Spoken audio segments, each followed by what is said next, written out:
तो चलिए आज हम शुरू करेंगे क्लास 11 चैप्टर 1 के क्वेश्चन आंसर। पहला क्वेश्चन है, name the software required to make a computer functional, write down its two primary services. एक ऐसे सॉफ्टवेयर का नाम बताइए जो कंप्यूटर को फंक्शनल करने के लिए सबसे ज़्यादा जरूरी है और उसके दो फंक्शन बताइए। तो आंसर इसका रहेगा, the software required to make a computer functional is called operating system. तो जो सॉफ्टवेयर जो चाहिए होता है सबसे ज़्यादा जरूरी है किसी भी कंप्यूटर को चलाने के लिए, वो है ऑपरेटिंग सिस्टम। इसके दो प्राइमरी जो सर्विसेज हैं वो इस प्रकार है। सर्विस जो है काफ़ी सारी होती हैं, पूरा ओवरऑल मैनेजमेंट ही ऑपरेटिंग सिस्टम करता है। बट जो दो प्राइमरी मेन इसके जो फंक्शन है वो है, एक प्रोसेस मैनेजमेंट, दूसरा है मेमोरी मैनेजमेंट। प्रोसेस मैनेजमेंट में क्या करेगा, ये प्रोसेस का क्रिएशन करेगा, एग्जीक्यूशन करेगा एंड टर्मिनेशन करेगा। वो करेगा प्रोसेस कंट्रोल ब्लॉक के थ्रू। इन प्रोसेसेस को कंप्यूटर जब रन करता है तो मैनेज करता है। It allocates resources such as CPU time. CPU का टाइम जो है वो किस प्रोसेस को कितना देना है, कितनी देर के लिए चलाना है, वो सब डिसाइड करता है ऑपरेटिंग सिस्टम। उसके अलावा memory management, input output device किसको कब चाहिए, कब अलोकेट करना है, नहीं करना है, वो सब जो है ऑपरेटिंग सिस्टम ही डिसाइड करता है। दूसरी हमारी फंक्शनिंग है इसकी मेमोरी मैनेजमेंट, जो कि रैम जिसको हम बोलते हैं, उस रैम को मैनेजमेंट करना, इसको कितनी रैम कब देनी है, अलोकेट कहाँ पे करनी है, वो सब भी ऑपरेटिंग सिस्टम देखता है। ओएस मैनेजेस कंप्यूटर्स मेमोरी यानी कि हम जब बात करते हैं तो हम रैम की बात करते हैं।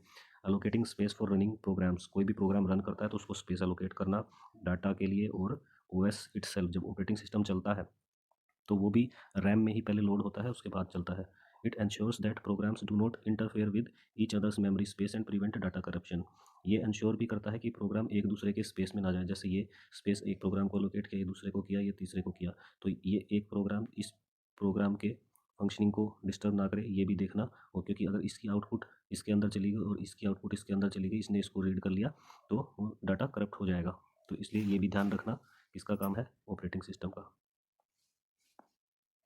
नेक्स्ट क्वेश्चन है, how does the computer understand a program written in high level language. तो आप सभी को पता है कि एक प्रोग्राम हाई लेवल लैंग्वेज में लिखा जाता है। तो कंप्यूटर उसको कैसे अंडरस्टैंड करता है हाई लेवल लैंग्वेज को, क्योंकि कंप्यूटर जो है जस्ट मशीन लैंग्वेज को अंडरस्टैंड करता है। तो शॉर्ट्स में आपको बता दूं कि ये जो है पहले ट्रांसलेटर का यूज़ करेगा, वो ट्रांसलेट होगा और फिर जो है वो हाई लेवल लैंग्वेज से लो लेवल लैंग्वेज में जाएगा।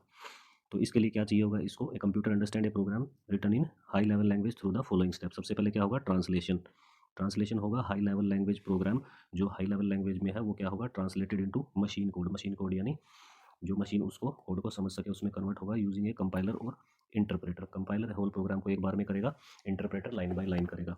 तो पहला प्रोसेस है कंपाइलेशन। ये कंपाइलर, इसके लिए कंपाइलर जो है वो यूज़ होता है, जो कि ट्रांसलेट करता है एंटायर प्रोग्राम को मशीन कोड के अंदर एक ही बार में। इसके बाद होता है इंटरप्रिटेशन। इंटरप्रेटर का यूज़ होता है इसके अंदर।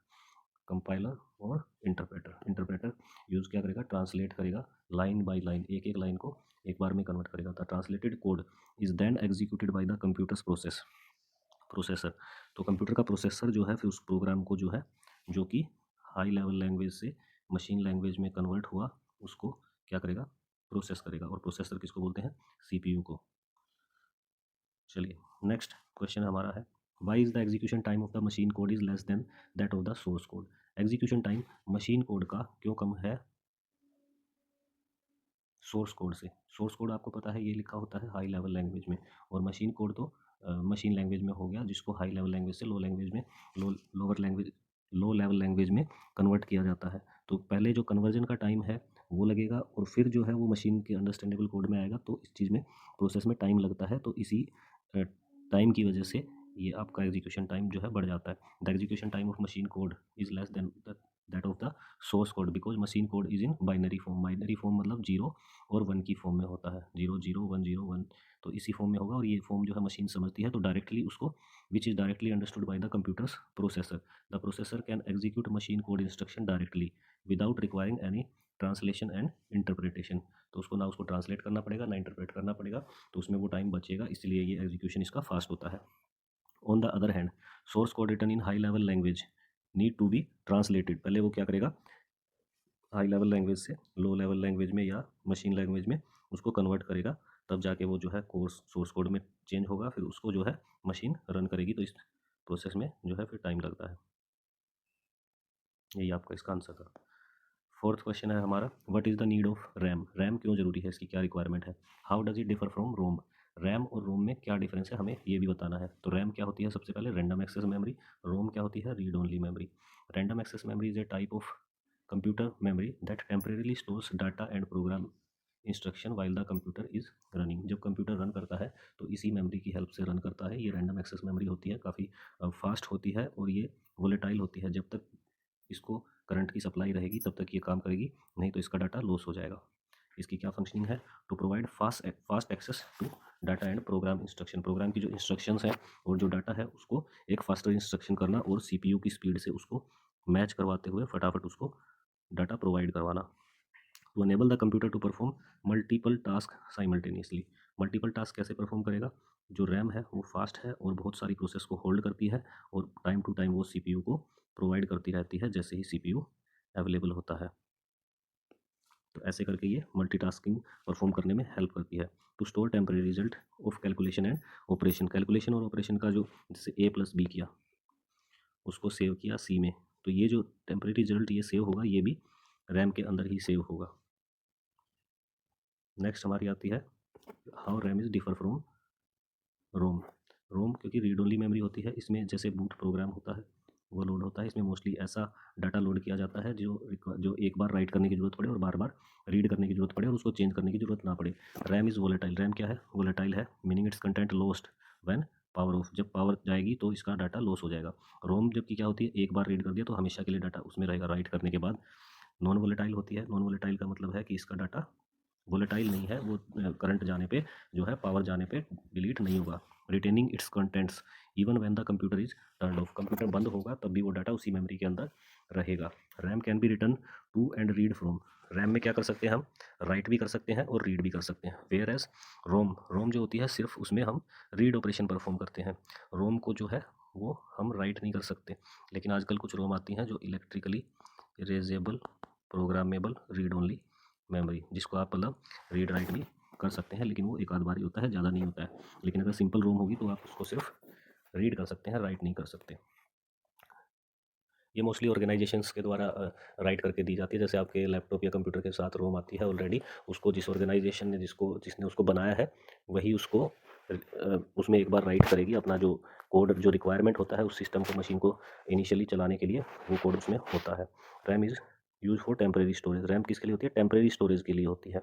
While ROM is use for permanent storage. तो डिफरेंस ये हो गया, ये परमानेंट स्टोरेज के लिए, ये टेम्परेरी स्टोरेज के लिए। ये सिर्फ रिटर्न कर सकते हैं, ये क्या है? रीड राइट दोनों ऑपरेशन कर सकते हैं। ये वोलेटाइल होती है और एक नॉन वोलेटाइल होती है। ये बेसिक डिफरेंस है जो इनको एक दूसरे से अलग बनाते हैं। In summary, RAM provide fast temporary storage for data and program instruction while ROM provide permanent storage. ये क्या है? टेम्परेरी स्टोरेज है और ये है permanent storage.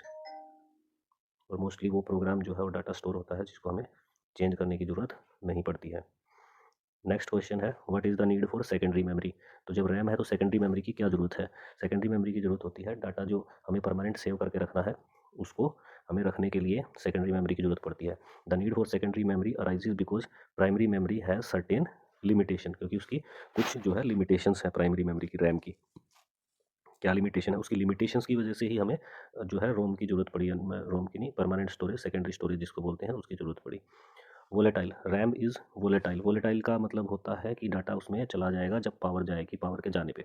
Limited capacity, RAM क्योंकि काफ़ी कॉस्टली होती है तो ये जो है लिमिटेड साइज़ की होती है। आपके कंप्यूटर में आपने देखा होगा 4 GB RAM, 6 GB, 8 GB, maximum आपने 16 GB तक देखी होगी। आगे भी होती है लेकिन नॉर्मली वहीं तक यूज़ हो रही है। तो ये जो है बहुत ज़्यादा अमाउंट में नहीं। और जो आपकी हार्ड डिस्क है वो टेराबाइट्स तक में होती है, नॉर्मल होगी आजकल 1 TB लैपटॉप्स में, और आजकल तो फ़ोन में भी आने लगी है। तो ये लिमिटेड कैपेसिटी जो रैम की थी इसकी वजह से हमें ज़रूरत पड़ी बड़े डाटा को स्टोर करने के लिए। इसकी ज़रूरत पड़ी हमें सेकेंडरी स्टोरेज डिवाइसेस की। टेम्परेरी स्टोरेज, रैम क्या है? टेम्परेरी है, डाटा डिलीट हो जाता है तो हमें किसी डाटा को परमानेंटली रखना है तो उसके लिए भी हमें सेकेंडरी स्टोरेज डिवाइस की ज़रूरत पड़ी। सेकेंडरी स्टोरेज डिवाइसेस जो होती हैं on the other hand provides non volatile storage, मतलब डाटा इनमें परमानेंट स्टोर होगा, पावर टर्न ऑफ होने पे लॉस नहीं होगा। लार्ज स्टोरेज कैपेसिटी, इनकी स्टोरेज कैपेसिटी ज़्यादा है। जैसे हमें 50 GB, 100 GB, इससे भी ज़्यादा डाटा अगर स्टोर करना है तो कहाँ स्टोर करेंगे? सेकेंडरी स्टोरेज में। परमानेंट स्टोरेज है ये, परमानेंटली स्टोर करके रखना है। हमने कोई डाटा स्टोर कर दिया, हमें 10 साल बाद चाहिए, 20 साल बाद चाहिए, ये इसमें स्टोर रहेगा लॉन्गर टाइम के लिए जब भी हमें इसको रिट्रीव करना हो। Secondary memory provide a necessary complement to primary memory. ये तो मतलब कि ज़रूरी है ही है आपके सिस्टम में हमेशा रैम के साथ साथ जो है हार्ड डिस्क या SSD भी मिलेगी परमानेंट स्टोरेज के लिए, यानी ये दोनों चीज़ें साथ साथ मिलती हैं। Enabling user to store and retrieve, store करने के लिए, और रिट्रीव मतलब उसको डाटा को वापस से उसमें रीड करने के लिए, निकालने के लिए, लार्ज अमाउंट ऑफ डाटा को परमानेंटली, मतलब पक्के तौर पे उसको स्टोर कर दिया, बाद में जब भी ज़रूरत पड़ी हम उसको देख सकते हैं। Next question, how do different components of the computer communicate with each other. Computer के जो अलग अलग कंपोनेंट्स हैं, जैसे इनपुट डिवाइस है, आउटपुट डिवाइस है, सीपीयू है, मॉनिटर है, ठीक है, प्रिंटर है, ये सब कैसे जो है एक दूसरे के साथ साथ कम्युनिकेट करते हैं। और सीपीयू के अंदर भी जो एएलयू, सीयू और मेमोरी है, रैम है, रजिस्टर्स हैं, कैश है, ठीक है, और डिफरेंट कंपोनेंट्स जो एक मदरबोर्ड के ऊपर लगे हुए हैं, वो कैसे अपने आपस में कम्युनिकेट करते हैं, तो वो हमें बताना है। Different components of a computer communicate with each other through a system of interconnected pathways called buses, जिनको हम बस बोलते हैं, पाथवे होते हैं जिनको हमें बसेस बोलते हैं, और कलेक्टिवली इनको कहते हैं system buses. The main components that communicate with each other are, ये कंपोनेंट्स कौन से हैं, एक तो सीपीयू हो गया, एक रैम होगी, और इनपुट आउटपुट डिवाइसेस होगी, जैसे keyboard, mouse, monitor, printer. The communication between these components occur through three main buses, तो कैसे होता है, थ्री मेन बसेस के थ्रू। कौन से टाइप की होती हैं, एक एड्रेस बस, एक डाटा बस, एक कंट्रोल बस। तो एड्रेस बस क्या करती है, carries memory address from CPU to memory, यानी ये सीपीयू से मेमोरी के अंदर एड्रेस बताएगी कि कौन से एड्रेस पे कौन सा डाटा सेव करना है, कौन सा डाटा कहाँ किस एड्रेस से रिट्रीव करना है, मतलब उठाना है। Data bus carries data between this CPU, memory and input output device, इन सब डिवाइसेस के बीच में डाटा को लाने ले जाने का काम करती है डाटा बस। कंट्रोल बस तीसरी है, control bus carries control signal, मतलब एड्रेस बस एड्रेस बताएगी, डाटा बस जो है डाटा लेके जाएगी, लेकिन किस डिवाइसेस, कौन सी डिवाइस से कौन सी डिवाइस में डाटा जाएगा, कौन सी बस कब एक्टिवेट होगी, वो जो है डिसाइड करता है कंट्रोल सिग्नल के थ्रू। और वो कंट्रोल सिग्नल जाता है कंट्रोल बस के थ्रू, कहाँ से जाता है, from CPU to memory and input output devices, memory से और इनपुट आउटपुट डिवाइसेस के बीच में ये सिग्नल जाता है सीपीयू से। Managing flow of data and instruction, किस डायरेक्शन में डाटा फ्लो करेगा, किस बस के थ्रू करेगा, कौन सी बस कब एक्टिवेट होगी, ये सब कंट्रोल करने का काम है कंट्रोल बस का। क्योंकि अगर कंट्रोल बस नहीं होगी तो सभी डिवाइसेस एक साथ जो है डाटा भेजेंगी, और वो डाटा जो है उसमें कोलिजन होगा, और कोई सिग्नल जो है करप्ट हो जाएगा। जैसे 0 1 भेजा हमने, और वो कहीं से आ रहा था 1 0, ये आपस में सिग्नल में जो है कोलिजन हो गया, और ये बन गया 1 1, यानी इस जो डाटा जो है करप्ट हो गया। तो ये करप्शन ना हो, डाटा जो है एक डिवाइस जो कम्युनिकेट करना चाह रही है वो कम्युनिकेट कर सके, तो ये सब कंट्रोल बस कंट्रोल करेगी, तभी पॉसिबल है। कम्युनिकेशन प्रोसेस कैसे होगी, CPU sends an address signal, सबसे पहले बताएगा कि इस पर्टिकुलर एड्रेस पे, एड्रेस बस के थ्रू टू द मेमोरी और इनपुट आउटपुट डिवाइस की डाटा भेजना किस एड्रेस पे है, through the address bus to the memory. The memory और input output device receives the address signal and sends the requested data through the data bus to the CPU। Input output device या memory जो भी है वो क्या करेगी, उस address signal को लेगी, एंड जो उसके पास जो डाटा अवेलेबल है उसको, रिक्वेस्टेड डाटा जो इसके पास है उसको क्या करेगा, ये सेंड करेगा थ्रू डाटा बस के थ्रू। ये जो डाटा इसके पास अवेलेबल है वो जहाँ पे भी रिक्वायर है वहाँ पे सेंड कर देगा। CPU receives the data, CPU क्या करेगा, डाटा को रिसीव करेगा, रिसीव करने के बाद उस डाटा को क्या करेगा, प्रोसेस करेगा। जैसे ए प्लस बी आया, ए एक अलग एड्रेस से आया, बी एक अलग एड्रेस से आया, इन दोनों को प्रोसेस किया, इनको ऐड किया और सी में सेव कर दिया according to the instruction. Minus करना है तो माइनस, मल्टीप्लाई करना है तो multiply, and so on. The CPU send control signal, CPU control signal भेजेगा थ्रू द कंट्रोल बस के through to manage the flow of data and instruction. Flow भी manage करना पड़ेगा, क्योंकि जब इनका रिजल्ट आ गया ए प्लस बी कर गया, या ए मल्टीप्लाई बाई बी किया, 3 × 4 किया, यह क्या आ गया 12। उसके बाद ये इसको सी में सेव कर दिया, सी में 12 चला गया।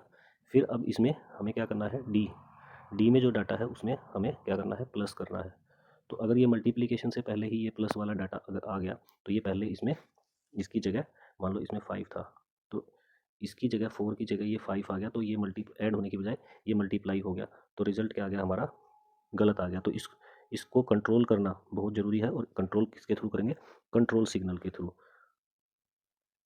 This communication process enables different components of the computer to work together seamlessly. Seamlessly मतलब एक दूसरे को डिस्टर्ब किए बिना सिंक्रोनाइजेशन के अंदर ये तभी काम कर पाएगा। Allowing the computer to perform various task and operations, various task और ऑपरेशंस वो परफॉर्म कर पाएगा और वो भी एकदम करेक्ट जैसा रिक्वायर्ड है वैसा। Draw the block diagram,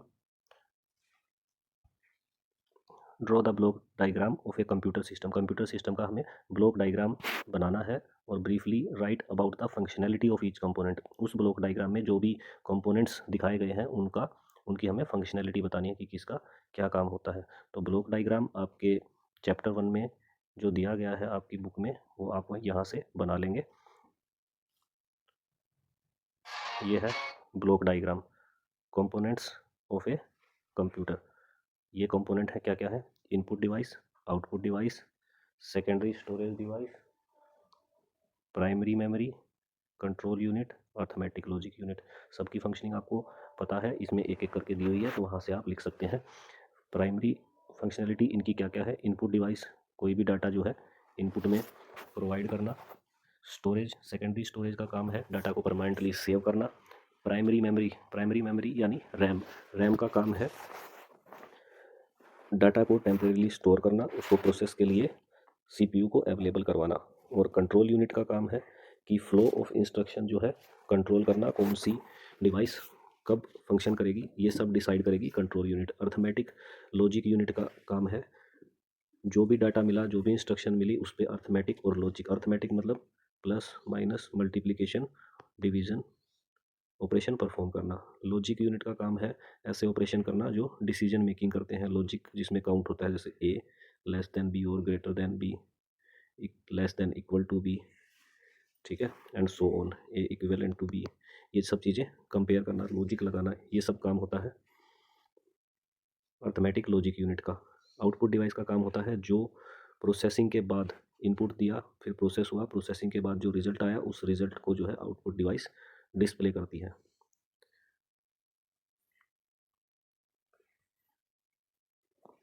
next question है what is the primary role of system bus. System bus का प्राइमरी रोल क्या है? Why is data bus bidirectional and address bus is unidirectional. Bidirectional मतलब है कि दोनों direction में जो चलती है, यूनी डायरेक्शनल मतलब एक डायरेक्शन में, ठीक है। सिस्टम बस का प्राइमरी रोल क्या है कि डाटा के मूवमेंट के लिए पाथवे प्रोवाइड करना। और system data bus bidirectional क्यों होती है? क्योंकि उसको दोनों तरफ डाटा भेजना होता है। एड्रेस बस यूनी डायरेक्शनल इसलिए होती है क्योंकि उसको एक ही डायरेक्शन में डाटा भेजना होता है। और वो क्यों भेजना होता है हम देखेंगे। The primary role of system bus is to provide a communication pathway. क्या प्रोवाइड करना है? कम्युनिकेशन पाथवे, ताकि कम्युनिकेशन हो सके। मतलब ये एक तरह की वायरिंग है। For the exchange of data, क्यों कम्युनिकेशन करना है? डाटा को एक्सचेंज करने के लिए, एड्रेसेस को एक्सचेंज करने के लिए एंड कंट्रोल सिग्नल्स को भेजने के लिए बिटवीन डिफरेंट कंपोनेंट्स, अलग अलग कंपोनेंट्स, अलग अलग कंपोनेंट्स हो गए, इनके बीच में कम्युनिकेट कराना है। तो ये काम कराने के लिए किसकी ज़रूरत पड़ती है? बसेस की। कंप्यूटर सिस्टम के अलग अलग पार्ट्स को such as CPU, memory, input output devices. Data bus is bidirectional. क्यों होती है बाई डायरेक्शनल? बाई डायरेक्शनल ये इसलिए होती है क्योंकि ये दोनों डायरेक्शन में डाटा लेके जाती है, in both direction, from the CPU to memory और इनपुट आउटपुट डिवाइसेस। जब प्रोग्राम को राइट ऑपरेशन जब करना होता है तो क्या करता है? सीपीयू से मेमोरी की तरफ ये डाटा, मेमोरी में ही राइट करेंगे तो मेमोरी की तरफ ये डाटा लेके जाएगी, एंड फ्रॉम मेमोरी और input output device to the CPU. ये बीच में सीपीयू हो गया, ये इनपुट आउटपुट डिवाइस होगी, ठीक है, और मेमोरी होगी। तो मेमोरी से डाटा इस तरफ ले जाने के लिए सीपीयू से इन डिवाइस इसकी तरफ ले जाने के लिए और इसकी तरफ ले जाने के लिए, या इधर से इधर सीपीयू की तरफ डाटा लाने के लिए, दोनों तरफ डाटा ट्रैवल करता है, इसलिए बाई डायरेक्शनल बस की ज़रूरत होती है। Address bus is unidirectional because it carries address only from CPU to memory. Memory address नहीं बताती सीपीयू को, सीपीयू एड्रेस बताता है मेमोरी को, और ये इसलिए एक ही डायरेक्शन में होता है, या फिर बताएगा इसको इनपुट आउटपुट डिवाइसेस को। The CPU sends the address. कौन सेंड करता है एड्रेस? सीपीयू, ना कि मेमोरी सीपीयू को एड्रेस सेंड करेगी। ऑफ द मेमोरी लोकेशन की, कौन सी मेमोरी लोकेशन पे डाटा उठाना है, किससे रीड करना है, किस पे राइट करना है, ये सब सीपीयू बताएगा। और या फिर कौन सी आउटपुट डिवाइस में या इनपुट डिवाइस से सिग्नल लेना है और कौन सी आउटपुट डिवाइस को सिग्नल जो है भेजना है। तो ये सब काम जो है CPU एक डायरेक्शन में करेगा, CPU बताएगा, ना कि मेमोरी या डिवाइस उसको बताएगी। ठीक है। The address bus carries this address to the desired location. Address bus है, इस एड्रेस को उसकी डिजायर्ड लोकेशन पे लेके जाएगी। There is no need for the address bus to carry signal in the reverse direction, क्योंकि मेमोरी इसको वापस डाटा CPU को नहीं बताएगी कि क्या करना है। CPU बताएगा मेमोरी को या इनपुट डिवाइसेस को कि कौन से एड्रेस पे ये काम करना है। तो इसलिए ये एक यूनिडायरेक्शनल होती है एड्रेस बस, और डाटा बस दोनों डायरेक्शन में डाटा फ्लो करने के लिए बाई डायरेक्शनल होती है। नेक्स्ट क्वेश्चन है differentiate between proprietary software and freeware software. Name two software of each type, यानी प्रोप्रिएटरी सॉफ्टवेयर के भी दो एग्जांपल देने हैं और फ्रीवेयर के। फ्रीवेयर जो फ्री है, प्रोप्रिएटरी जिनका आपको लाइसेंस फीस या जो यूज़ करने की जो है सब्सक्रिप्शन फीस देनी पड़ती है। बेसिक डिफरेंस यही है। प्रोप्रिएटरी सॉफ्टवेयर क्या रहेगा, is owned by an individual और ए कंपनी, मतलब किसी कंपनी का या इंडिविजुअल का उस पर हक होता है और वो उसके लिए उसका सोर्स कोड जो है पब्लिकली अवेलेबल नहीं कराता है, अपने पास रखता है। User are required to purchase a license to use, उस सॉफ्टवेयर को यूज़ करने के लिए एक लाइसेंस परचेज करना पड़ेगा। And the owner retains control, owner जो इसका होगा उसी के पास इसका कंट्रोल रहता है डिस्ट्रीब्यूशन का और मॉडिफिकेशन का। यानी कोई भी उसको किसको देना है, किसको नहीं वो सॉफ्टवेयर यूज़ करने के लिए देना है, उसके डिस्ट्रीब्यूशन का हक उसके सॉफ्टवेयर के ओनर का होता है। और मॉडिफिकेशन भी, उसका नेक्स्ट वर्जन कब लॉन्च करना है, उसमें कोई चेंज करना है या नहीं करना है, वो सब डिपेंड करता है उसके ओनर के ऊपर। जैसे इसके दो एग्जांपल हैं, एक तो माइक्रोसॉफ्ट ऑफिस, ये माइक्रोसॉफ्ट कॉरपोरेशन का है, जो इसके जो है प्रोग्रामिंग कोडिंग और जो भी एडिटिंग वगैरह जो करती है, आपको इसको यूज़ करना है। तो अगर क्रैक की बात अगर हम ना करें तो ये, अगर इसको आपको अगर पूरे प्रॉपर वे में यूज़ करना है फ्री वाला, तो आप यूज़ कर सकते हैं कुछ दिन के लिए। लेकिन जब एक इसकी पूरी फंक्शनैलिटी के साथ इसको यूज़ करना है तो आपको इसके लिए इसका सब्सक्रिप्शन लेना पड़ेगा, पैसे देने पड़ेंगे। ऐसे ही एडोब फोटोशॉप है, फोटोशॉप भी यूज़ करना है तो वो आपको उसका सब्सक्रिप्शन लेना पड़ेगा। Freeware on the other hand, जो फ्रीवेयर सॉफ्टवेयर होते हैं उनकी कोई कॉस्ट यूज़ नहीं होती, यूज़र फ्री में उसको डाउनलोड कर सकते हैं, यूज़ कर सकते हैं, शेयर भी कर सकते हैं without paying any license fees, उसकी कोई फीस नहीं देनी होती। हाउएवर द सोर्स कोड, इसका सोर्स कोड जो है आपको अवेलेबल नहीं होता है, जिसका सोर्स कोड भी यूज़ अवेलेबल होता है यूज़ करने के लिए, चेंज करने के लिए, वो होते हैं open source software. And the owner may still retain some rights over the software, ये आपको यूज़ करने के लिए तो फ्री में दे देते हैं, बट इसका सोर्स कोड आपको प्रोवाइड नहीं करते हैं, जैसे कि स्काइप, गूगल क्रोम। ठीक है, ये इसके एग्जाम्पल है। एग्जाम्पल और भी बहुत सारे हैं, बट ये दो एग्जाम्पल आप याद कर सकते हैं। नेक्स्ट क्वेश्चन है right the main difference between micro controller and micro processor. तो माइक्रो कंट्रोलर और माइक्रो प्रोसेसर में क्या डिफरेंस है। Why do smart home appliances have a micro controller instead of A micro processor embedded in them. Embedded का मतलब उसमें लगा हुआ जो होता है वो माइक्रो कंट्रोलर क्यों लगा होता है, माइक्रो प्रोसेसर क्यों नहीं लगा होता। माइक्रो प्रोसेसर का मेनली मतलब हमारा CPU से रहता है। Micro controller and micro processor, इनका डिफरेंस देखिए क्या है। की डिफरेंस, एक तो है इंटीग्रेशन। ये microcontroller is a single chip, क्या है, एक सिंगल छोटी चिप होती है that contains a processor, RAM, ROM, EEPROM and input output peripheral devices. एक जो माइक्रो कंट्रोलर होता है उसी चिप के ऊपर सारी डिवाइसेस ये लगी होती हैं, CPU, रैम, इसकी रैम भी है, इसकी रोम भी है, और इनपुट आउटपुट डिवाइसेस भी कुछ होंगी, वो सब कुछ एक ही चिप के ऊपर होगा। A microprocessor on the other hand is only central processing unit, मतलब सिर्फ एक प्रोसेसिंग यूनिट होगी, उसके अंदर रैम नहीं होगी, इनपुट आउटपुट डिवाइसेस जो है वो भी नहीं होंगी माइक्रो प्रोसेसर के अंदर। And does not include memory और इनपुट आउटपुट पेरिफेरल्स, ये चीज़ें इसके अंदर नहीं होती हैं। बेसिकली एक माइक्रो कंट्रोलर के अंदर सारी चीज़ें एक छोटी सी चिप के ऊपर होती हैं, लेकिन CPU या माइक्रो प्रोसेसर में सिर्फ वो CPU ही होता है, वही चिप होती है, उसके अलावा और कुछ नहीं होता। ये सबसे बड़ा बेसिक डिफरेंस है। फंक्शनैलिटी में दूसरा डिफरेंस है, माइक्रो कंट्रोलर जो है वो डिज़ाइंड होते हैं for embedded application such as controlling and interacting with external devices, कुछ डिवाइसेस के साथ कम्युनिकेट करने के लिए वो जो है बनाए गए होते हैं। जबकि microprocessor are design for general purpose computing के लिए, जैसे आपके कंप्यूटर में या लैपटॉप में एक CPU होता है, often use in personal computer and servers के अंदर ये यूज़ होते हैं। माइक्रो कंट्रोलर किसी डिवाइस के अंदर यूज़ होते हैं, एक पर्टिकुलर फंक्शनैलिटी के लिए यूज़ होते हैं, वो वही काम करते हैं, जबकि CPU जो है मल्टीपल काम कर सकते हैं जो काम उनको बताया जाए। Smart home appliances typically use micro controller, जैसे आपकी वॉशिंग मशीन है, उसके अंदर एक माइक्रो कंट्रोलर लगा होगा जो आपकी वॉशिंग मशीन को चलाने का काम करेगा, सिर्फ उसका वही काम है। वो अगर उसको बोले प्रिंट निकालो तो प्रिंट नहीं निकाल सकता। ठीक है, उसका सिर्फ काम है वॉशिंग मशीन को चलाना। Instead of microprocessor for several reasons, क्यों क्यों यूज़ होते हैं ये, इसकी वजह इसके काफ़ी सारे रीजन्स हैं। सबसे बड़ा रीज़न है कॉस्ट एंड स्पेस का। माइक्रो कंट्रोलर छोटे होते हैं, चीपर होते हैं, मोर पावर एफिशिएंट होते हैं देन माइक्रो प्रोसेसर। जो कम काम करेगा वो पावर भी कम लेगा, सस्ता भी होगा, साइज में भी स्मॉल होगा। This makes them ideal for use in compact low power devices like smart home appliance. इसलिए उसको जो है एक आइडियल वो बनाता है यूज़ करने के लिए, और जहाँ पे लो पावर होती है डिवाइसेस में। स्पेसिफिक फंक्शनैलिटी, इनकी एक स्पेसिफिक फंक्शनैलिटी होती है, छोटा सा काम करना होता है, उसी के लिए हम पूरा जो है इतना महंगा सीपीयू जो है हम अफोर्ड नहीं कर सकते, ना ही उसको लगाना एक समझदारी होगी उसकी कॉस्ट को घटाने के लिए। तो हम इस और एक स्पेसिफिक काम ही जब उससे कराना है तो वेस्टेज को बचाने के लिए हम क्या करते हैं, उसमें माइक्रो कंट्रोलर लगाते हैं, ना कि microprocessor. Smart home appliances require specific functionality होती है, स्पेसिफिक काम होता है उनका, सच एज कंट्रोलिंग एलईडी को कंट्रोल करना, सेंसर्स को कंट्रोल करना, और कम्युनिकेशन प्रोटोकॉल।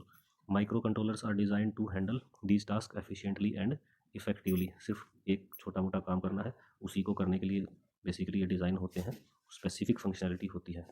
ठीक है, जैसे आपकी जो लाइटें लगी होती हैं वो उनको बस एक बार ये लाइट जलेगी, एक बार ये लाइट जलेगी, एक बार ये जलेगी, एक बार ये, इतना सा ही फंक्शनिंग करानी है उसको, तो ये माइक्रो कंट्रोलर कर सकता है। लो पावर कंजम्पशन होती है, कम पावर पे चलता है, छोटी सी बैटरी पे भी चल सकता है ये, जैसे आपके रिमोट कंट्रोल वाले टॉयज़ में होता है। ईज़ ऑफ इंटीग्रेशन, इनको जो है लगाना आसान है क्योंकि छोटे साइज़ के होते हैं, बिल्ट इन पेरिफेरल्स होते हैं, सारी चीज़ें अंदर होती हैं उसके, और टाइमर्स भी उसी पे होता है, काउंटर्स भी उसी पे होते हैं, कम्युनिकेशन इंटरफेस भी होते हैं, which simplify the design and development process of smart home appliances. Smart home appliances को बनाना जो है आसान कर देता है, कॉस्ट इफेक्टिव कर देता है, सबकी रीच में वो चीज़ें आ जाती हैं। ठीक है, और अननेसेसरी जो है माइक्रो प्रोसेसर उसके अंदर लगा के कोई फ़ायदा नहीं है, that is only a wastage of resources.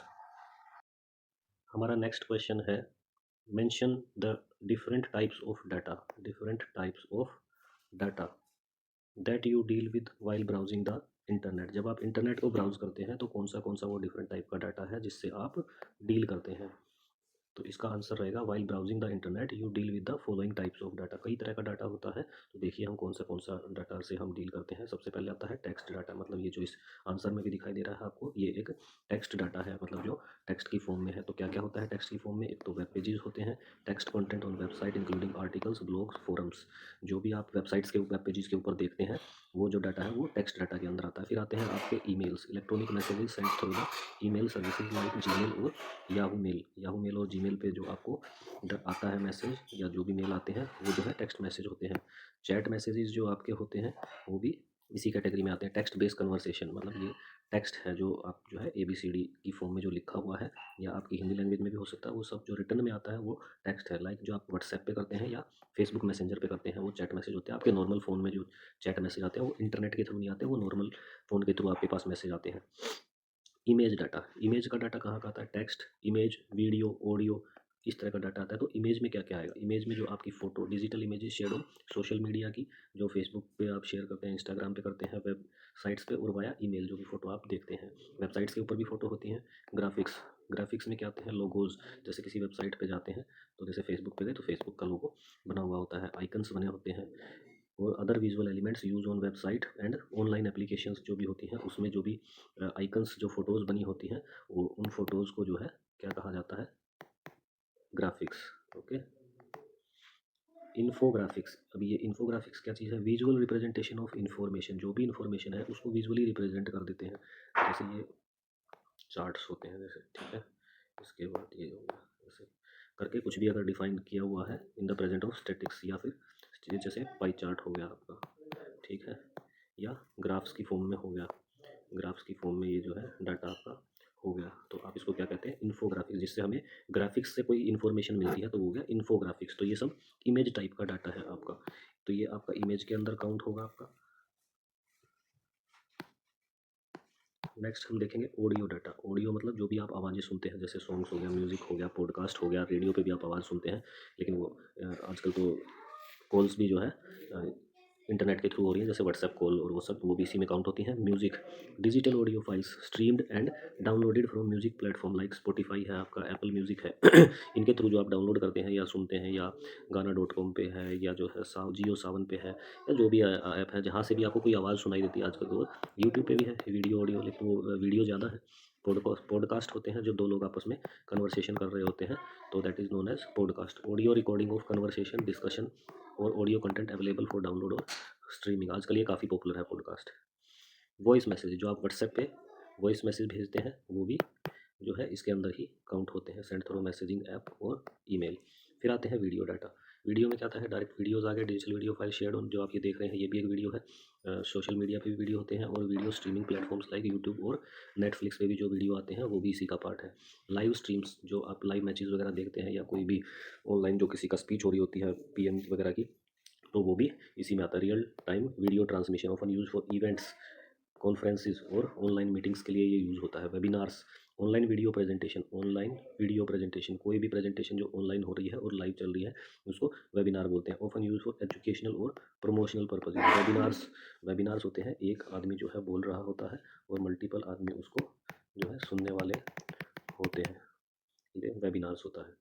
फिर आता है एनिमेशन एंड मल्टीमीडिया डाटा। कुछ एनिमेटेड जो है डाटा आजकल आने लग गया है, मतलब जो कि रियल तो नहीं है बट उसको पिक्चर्स और जो ग्राफिक्स होते हैं उनको जो है मूवमेंट कराई जाती है तो वो डिजिटल फॉर्म में कन्वर्ट हो जाता है, वीडियो बन जाता है और वो एनिमेशन में काउंट होता है। Digital animation used on websites. Websites पे कोई भी चीज़ जैसे है, कोई लोगो बनाया है या कोई जो है आपकी ग्राफ शो किया हुआ है या और भी कुछ शो किया हुआ है, वो जो भी है अगर वो मूवमेंट करता है उसमें कुछ चेंजेस आते हैं, अपने आप वो चेंज होता रहता है, फॉर्म चेंज करता है, तो वो क्या होता है, क्या होता है, वो एनिमेशंस होती हैं। एनिमेशन जैसे आपने एनिमेटेड मूवीज़ देखी होंगी, आजकल कार्टून्स हैं काफ़ी, सब एनिमेटेड है। वही जो जो रियल नहीं है, जो कोई वीडियो रिकॉर्ड नहीं किया गया है, पिक्चर्स को ही मूवमेंट कराया गया है, उसको पिक्चर, किसी पिक्चर को मूवमेंट कराना ही एनिमेशन है। इंटरेक्टिव कंटेंट, इंटरेक्टिव मतलब होता है जिससे आप कोई उससे बात करते हैं और वो आपको रिस्पॉन्ड करता है, two way communication. Multimedia elements such as games, games में आप जो भी उसी टाइम इनपुट देंगे उसी के अकॉर्डिंग वो आपको वापस आपको रिस्पॉन्स देगा, तो दैट इज़ इंटरेक्टिव। क्विज़ेज होती हैं, क्विज़ में आप जो आंसर देंगे वो आपको तुरंत रिप्लाई करेगा कि ये आपका आंसर रॉन्ग है या राइट है। ओके, तो और इंटरेक्टिव सिमुलेशन, इंटरेक्टिव सिमुलेशंस होते हैं। सिमुलेशन मतलब जो कि एकदम रियल के जैसा लगे। इंटरेक्टिव होता है जैसे आपने शूटिंग किया, कोई आपने गोली चलाई किसी के ऊपर किसी गेम में या किसी भी सिमुलेशन में, या जो एरोप्लेन सिमुलेशन के गेम आते हैं, बसेस सिमुलेशन के आते हैं कि बस स्टैंड पे बसेस हैं, उनको जगह पे पार्किंग करना है, तो ठीक है वो सिमुलेटर का काम करते हैं। तो ये मोस्टली जो है किसी चीज़ को आर्मी वगैरह में या जो है ड्राइविंग वगैरह में या पायलट्स के लिए उनको सिखाने के लिए जो है सिमुलेशंस वगैरह यूज़ किए जाते हैं। यूज ऑन वेबसाइट्स और ऑनलाइन प्लेटफॉर्म पे ये यूज़ होते हैं। This type of data are transmitted, transmit किया जाता है, रिसीव किया जाता है and processed while browsing the internet. तो हम इस डाटा से डील करते हैं हमारे इंटरनेट के यूज़ के दौरान। Categorize the following data as structured, semi structured and unstructured. तो स्ट्रक्चर्ड डाटा वो होता है जो एक स्पेसिफिक फॉर्मेट में हो, mostly tabular data. Semi structured होता है वो थोड़ा बहुत स्ट्रक्चर्ड भी है और समवट वो अनस्ट्रक्चर्ड भी है, मतलब आधा स्ट्रक्चर आधा अनस्ट्रक्चर्ड। ठीक है, उसके बाद आता है अनस्ट्रक्चर्ड, कैसा भी डाटा, कहीं इमेज है, कहीं वीडियो है, कहीं ऑडियो है, कहीं टेक्स्ट आ गया, कहीं मेल्स आ गए, कहीं कुछ आ गया, तो ये जो है कुछ भी फिक्स नहीं है, कैसा भी डाटा हो सकता है अनस्ट्रक्चर्ड। तो न्यूज़पेपर का डाटा देखिए, अभी हम न्यूज़पेपर, क्रिकेट मैच का स्कोर, HTML पेज और patient record in A hospital, तो इसको हम कैटेगराइज करेंगे स्ट्रक्चर्ड, सेमी स्ट्रक्चर और अनस्ट्रक्चर्ड में। तो स्ट्रक्चर्ड डाटा क्या है, इसमें से स्ट्रक्चर्ड के फॉर्मेट में आएगा क्रिकेट मैच का स्कोर, आपका ये वाला ऑप्शन, क्रिकेट मैच का स्कोर, और patient record in A hospital. Patient की एक आईडी होगी, उसका नेम होगा, उसका एड्रेस होगा, उसकी जो उसको प्रॉब्लम है वो होगी, उसको डॉक्टर कौन से देख रहे हैं वो होगा, तो ये सभी पेशेंट के केस में एक जैसा ही होगा। This data is highly organized. Patient record typically follows a standardize format follow करता है, जो स्टैंडर्डाइज फॉर्मेट फॉलो करेगा वो क्या होगा, स्ट्रक्चर्ड डाटा होगा। Containing specific field like name, age, medical history, test result and making them structure data, वो structure data होगा। इसी तरह क्रिकेट मैच का स्कोर है कि जहाँ पे जो है सिंगल रन कितने लिए, डबल रन कितने लिए, फोर फोर कितने हुए और सिक्सेस कितने लगाए। ओके, इसी तरह कितनी जो है बॉल्स हुई और कितने जो है उस पर रन बनाए गए। ओके, तो ये सारी चीज़ें एक स्पेसिफिक फॉर्मेट में होंगी। Follow J specific format, making it easily searchable, ताकि हम इसको सर्च कर सकें, मशीन रीडेबल होगा वो, एंड क्वांटिफिएबल होगा। क्वांटिफिएबल का मतलब है उसको क्वांटाइज किया जा सकता है कि कितने रन बनाए जी, 100 रन बनाए, कितने रन बनाए, 50 बॉल्स में बनाए, तो हम उसको क्या कर सकते हैं, क्वांटाइज कर सकते हैं उस सारे डाटा को। तो ये हो गए दो इसमें से आपके स्ट्रक्चर्ड के फॉर्मेट में।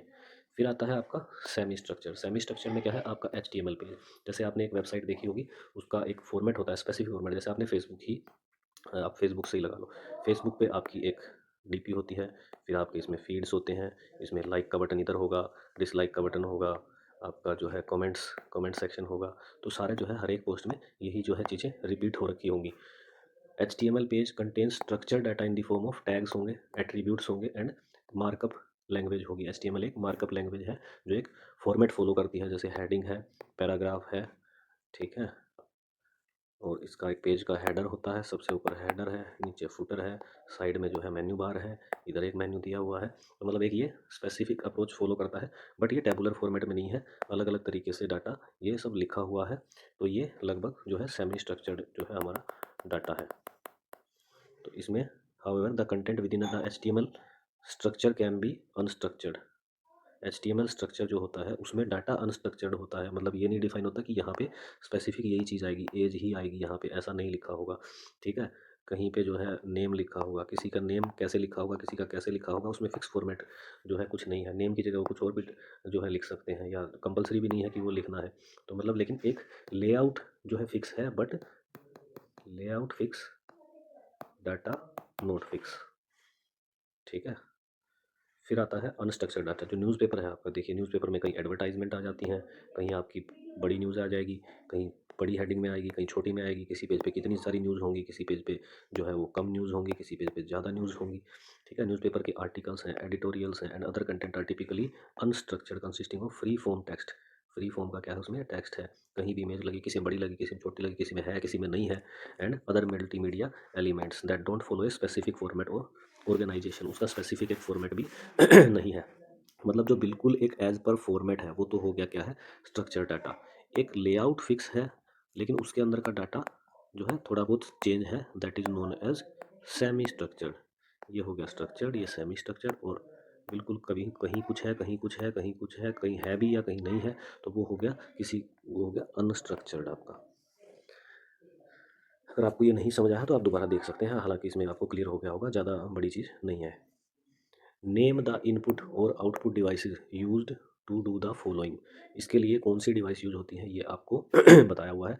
ऑडियो आउटपुट के लिए, आउटपुट ऑडियो को आउटपुट करने के लिए तो इनपुट और आउटपुट डिवाइस, तो आउटपुट इसमें लिखा होता है, आउटपुट डिवाइस ही है, ठीक है। तो इसको करने के लिए क्या चाहिएगा आपको, इसके लिए आपको स्पीकर चाहिए होगा, ऐसे आपको इसमें बताना है। तो इसका आंसर क्या रहेगा, here the input output device is use for each task. यही टास्क आपकी आंसर में भी लिखी है।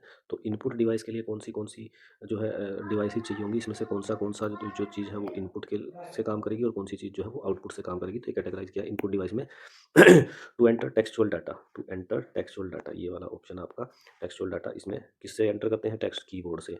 To enter audio base command, audio base command जो है आप किससे देते हैं, माइक्रोफोन से। आपके फ़ोन में जो माइक्रोफोन लगा है उसके थ्रू आप बोलते हैं, तो ये ऑडियो एज इनपुट लेता है। To assist a visually impaired individual, visually impaired individual को जो है आपको क्या करना है, इन एंटरिंग डाटा, उसे अगर डाटा एंटर करना है तो वो कैसे एंटर करेगा, तो उसके लिए ब्रेल कीबोर्ड बनाए गए हैं। क्या बनाए गए हैं, ब्रेल कीबोर्ड, जिसमें वो टच करके फील कर सकते हैं कि ये क्या फॉर्मेट है, क्या शेप है ये, ठीक है, किस शेप में लिखा हुआ है, कितनी डॉट्स लगी हैं, किस शेप में लगी हैं, तो ये क्या जो है वो लिखा हुआ है, लेटर ए लिखा है, बी लिखा है, तो उसको वो पता चल जाता है। Output device to output audio, output audio output के लिए क्या है, आप गाने किसमें सुनते हैं, स्पीकर्स में, हेडफोन्स में, तो ये आउटपुट डिवाइसेज हैं। To make hard copy of a text file, कोई टेक्स्ट फाइल आपने, ये फाइल जो है इस जिससे आप पढ़ रहे हैं अभी, अगर इसको आपने हार्ड कॉपी में लेना है तो आपको किसकी जरूरत पड़ेगी, प्रिंटर की। To display the data on, और इन्फॉर्मेशन को डिस्प्ले करने के लिए किसकी जरूरत पड़ेगी, मॉनिटर की आपको जरूरत पड़ेगी। फिर आती है specialize device to build 3D models. 3D models को बिल्ड करने के लिए आपको स्पेशलाइज 3D प्रिंटर ही चाहिए, ठीक है। 3D मॉडलिंग सॉफ्टवेयर चाहिए, और उस सॉफ्टवेयर के थ्रू, प्रिंटर के थ्रू आप जो है 3D मॉडल को बना सकते हैं with a specialize input device like a graphics tablet. Graphics tablet का यूज़ करके आप जो है इसका 3D मॉडलिंग बना सकते हैं और फिर उसका 3D प्रिंटर से प्रिंट निकाल सकते हैं। नेक्स्ट क्वेश्चन है आइडेंटिफाई द कैटेगरी। आपको कैटेगरी आइडेंटिफाई करनी है, सिस्टम, एप्लीकेशन और programming tools of the following software. सबसे पहला है कंपाइलर। कंपाइलर किस कैटेगरी में आता है, असेंबलर किस कैटेगरी में आता है, उबुंटू किस कैटेगरी में, और टेक्स्ट एडिटर आपका किस कैटेगरी में आता है। Here are the categories of each software. हर एक सॉफ्टवेयर की कौन सी कैसी कैटेगरी होगी। प्रोग्रामिंग टूल्स, प्रोग्रामिंग टूल्स में क्या क्या आते हैं, compiler, assembler, text editor. Text editor में आप कोड जो है प्रोग्राम का, वो प्रोग्राम जो है वो लिखेंगे। असेंबलर उसको असेंबली लैंग्वेज में कन्वर्ट करेगा, ठीक है। कंपाइलर उस प्रोग्राम को कंपाइल करेगा। Compiler is a programming tool that translate source code written in a high level language, high level language में लिखा हुआ कोड को वो मशीन कोड में कन्वर्ट करेगा, वो होता है compiler. Assembler is a program tool that translate assembly language into machine code. Assembly language को मशीन कोड में कन्वर्ट करेगा। सबसे पहले होती है हाई लेवल लैंग्वेज, फिर होती है असेंबली लैंग्वेज, देन उसके बाद होती है मशीन लैंग्वेज और machine code. High level language को ही क्या बोलते हैं, सोर्स कोड। ये हो गया इंटरमीडिएट कोड और ये हो गया मशीन कोड। अब आता है उबुंटू। उबुंटू एक ऑपरेटिंग सिस्टम है जो लिनक्स बेस्ड होता है, मतलब कि लिनक्स क्या है, एक ओपन सोर्स सॉफ्टवेयर है। उसको जो है मॉडिफाई किया गया है, मॉडिफाई करके जो है उसको क्या बनाया गया है, उबुंटू बनाया गया है। ये क्या है, ऑपरेटिंग सिस्टम है man that manage computer hardware resources, provides a platform for running application software. जो कि एक ऑपरेटिंग सिस्टम का काम होता है, वो सारे काम वो करता है। नेक्स्ट जो आपका सेक्शन है, इसमें आता है एक्सप्लोर योर सेल्फ का, मतलब कि ये आप लोगों को करके देखना है। तो ये हर एक डिवाइस के ऊपर जो है डिफरेंट हो सकता है, ये कि नहीं, ये नहीं है कि ये सभी का सेम होगा, सभी में एक जैसे तरीके से ही होगा। ये मैं आपको करके भी हाँ नहीं दिखा सकता हूँ, क्योंकि मैं आपको एक टैबलेट से पढ़ा रहा हूँ, ये एक कंप्यूटर नहीं है, नहीं तो मैं आपको इसमें प्रैक्टिकल करके भी दिखा देता। ये आप लोगों को खुद करना है, ठीक है। लेकिन उसके मैं आपको क्या बताऊँगा, स्टेप्स बताऊँगा। तो पहला इसमें क्वेश्चन क्या है, आस्क, या एक्टिविटी है ये, ask your teacher to help you locate any two device driver installed on your computer. तो सबके कंप्यूटर में अलग अलग सॉफ्टवेयर इंस्टॉल है, तो अलग अलग जो है उनमें ड्राइवर होंगे, किसी के पास कौन सा प्रिंटर होगा, किसी के पास कोई सा प्रिंटर होगा, ठीक है। तो उसमें कौन से ड्राइवर इंस्टॉल है वो आपको चेक करने हैं। तो ड्राइवर चेक कैसे किए जाते हैं, मैं आपको वो तरीका बता देता हूँ, फिर आप दो क्या, फिर आप जितने भी इंस्टॉल है वो सब देख सकते हैं। तो विंडोज़ सिस्टम के लिए जो है बता देता हूँ मैं कैसे होगा। तो विंडोज़ की जो आपके कीबोर्ड पे बनी होती है, आप उसको प्रेस करेंगे, प्लस उसके साथ क्या प्रेस करेंगे, एक्स, सेलेक्ट डिवाइस मैनेजर। फिर वहाँ से आप डिवाइस मैनेजर को सेलेक्ट करेंगे, डिवाइस मैनेजर को एक्सपेंड ओके कैटेगरी आएगी जिसमें आपको डिस्प्ले अडेप्टर्स और कीबोर्ड्स लिखा होगा, ठीक है। Right click on a device, कोई भी डिवाइस जो जहाँ वहाँ पे दिखाई देगी उस पर क्या करेंगे आप, राइट क्लिक करेंगे। तो एग्जांपल जैसे एनवीडिया जी फोर्स का है, तो उस पर आप करेंगे और उसकी राइट क्लिक करने पे आपको प्रॉपर्टी सेलेक्ट करना है। प्रॉपर्टी के बाद आपको ड्राइवर टैब जो है दिखने लगेगा कि कौन सा उसमें ड्राइवर इंस्टॉल है, उसमें ड्राइवर का नेम लिखा होगा और वर्जन लिखा होगा। ऐसे ही मैक ऑपरेटिंग सिस्टम के लिए है। ये सभी के जो है इसमें स्टेप बताए गए हैं, ये स्टेप आपको फॉलो करने पड़ेंगे, इसमें समझने जैसा कुछ भी नहीं है। पहले एक स्टेप पहला स्टेप होगा, फिर उसके बाद ये है सेलेक्ट करने का स्टेप होगा, फिर इसको क्लिक करना है, फिर जो है स्क्रॉल डाउन करना है, फिर सॉफ्टवेयर ढूंढना है उसमें, फिर एक्सटेंशंस को क्लिक करना है, फिर डिवाइस ड्राइवर दिख जाएगा। तो इसमें समझने जैसा कुछ है नहीं, सिंपल सिंपल आपको स्टेप दिए गए हैं। जब आप इन सबको करके देखेंगे तो ये आपको पता चलेगा। मैं इसमें थोड़ा स्क्रॉल कर देता हूँ, आप जो है आप वीडियो को पॉज करके जो है आप ये स्टेप्स देख सकते हैं और इनको स्टेप्स को फॉलो कर सकते हैं। जहाँ पे आपको करना हो आप इसको वीडियो को पॉज करिए, उस स्टेप को फॉलो करिए। To check two system softwares और two application software installed on your computer, कौन से सिस्टम सॉफ्टवेयर इंस्टॉल है और कौन से जो है एप्लीकेशन सॉफ्टवेयर इंस्टॉल है। तो ये इसके स्टेप हैं।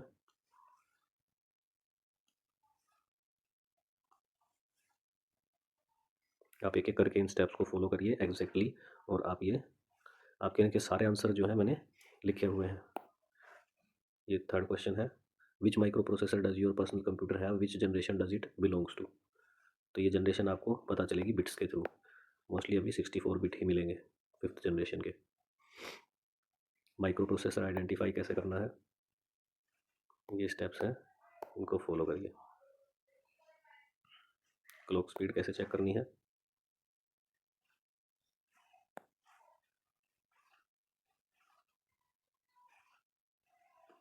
Any two device in your school और home computer that have a microcontroller. Microcontroller बहुत सारी चीज़ों में है, स्मार्ट थर्मोस्टेट होते हैं जो आजकल ऑटो कट कर देते हैं। जब आपके एक टेम्परेचर जो है रीच करता है तो उस टाइम पे वो किस टाइम पे कौन सा टेम्परेचर एडजस्ट करना है, तो स्मार्ट थर्मोस्टेट जो है वो डिटेक्ट कर सकता है। ऑटोमेटिक वॉशिंग मशीन है, वॉशिंग मशीन को कितनी साइकिल्स तक चलाना है, कब उसमें क्या टेम्परेचर सेट करना है, कब स्पिन करना है, स्पिन की स्पीड क्या होगी और अदर फंक्शंस, ये सब इसका एक एग्जांपल आपका जो है ऑटोमेटिक वॉशिंग मशीन आपकी हो गई। थर्मोस्टेट, एयर कंडीशनर्स भी हैं आजकल, हीटर्स हैं, आजकल एआई बेस्ड रोबोट्स भी आ रहे हैं। ये रोबोट्स आपके क्लीनिंग करते हैं, जहाँ पे अपने आप उनको गंदगी दिखाई देती है, रोबोट्स भी रोबोट्स हो गए। और आपकी जो कार्स हैं, व्हीकल्स हैं, ठीक है, वो भी स्मार्ट आ रहे हैं, उनमें भी माइक्रो कंट्रोलर्स होते हैं जो कोई स्पीड्स को कंट्रोल करता है, कोई टायर रोटेशन को करता है, कोई ट्रैक्शन कंट्रोल होते हैं, ईबीडी होते हैं, ट्रैक्शन कंट्रोल होते हैं, हिल असिस्ट होता है। बहुत सारे जो है हर एक चीज़ के लिए अलग अलग माइक्रो कंट्रोलर्स में लगे होते हैं।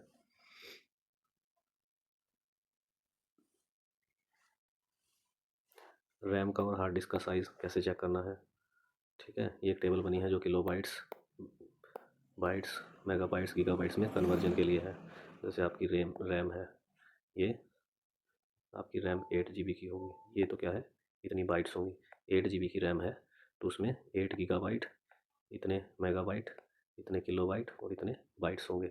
ऐसे ही हार्ड डिस्क का है, 1 TB की अगर हार्ड डिस्क है तो 1024 GB, इतने MB, इतने KB और इतने बाइट्स। तो आप ये चेक कर सकते हैं अपने कंप्यूटर में। ये कहाँ मिलता है, प्रॉपर्टीज़ में। प्रॉपर्टीज़ में जाएंगे, माई कंप्यूटर का जो आइकन है उस पर राइट क्लिक करके प्रॉपर्टीज़ खोलेंगे तो आपको ये हार्ड डिस्क का साइज़ और ये सब रैम का साइज़ वहाँ पे दिख जाएंगे। और कमांड के थ्रू भी खोल सकते हैं, ये कमांड टाइप करके